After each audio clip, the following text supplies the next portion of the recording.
संपली। त्यामध्ये त्यांनी असं म्हटलंय की तरुणांनी देशाला भयाच्या छायेतून बाहेर काढलंय आणि झुरळाने हुकुमशाला झोपवली। वाघाची भाषा करणारे आता झुरळापर्यंत आलेले आहेत। राम मंदिर ची म्हणजे पहिलं त्यांची जेव्हा खासदार निवडून आले तेव्हा पाकिस्तान जिंदाबाद आणि सरपंच जुदावरून आता भारत मातेची जयवर आलेले आहे,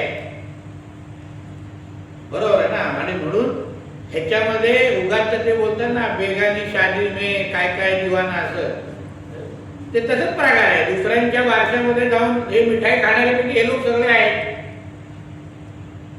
कळलंय ना। म्हणून पहिलं तुम्ही या सगळ्या बाबतीमध्ये तुमचं योगदान काय हे कधीतरी तुम्ही विचारलं पाहिजे। तुम्ही खऱ्या अर्थाने त्या नीटच्या विद्यार्थ्यांच्या भविष्यासाठी तिथे आंदोलन करत होता की स्वतःच्या 2 मुलांच्या भविष्यासाठी आंदोलन करत होता, याचं कधीतरी स्पष्टीकरण द्यावं। ताज्या अपडेट्स आणि ताज्या बातम्यांसाठी आजच सबस्क्राईब करा आपला Sindhudurg digital news channel. Like करा, शेअर करा, कमेंट करा आणि महत्त्वाचं म्हणजे बेल आयकॉनला क्लिक करायला विसरू नका।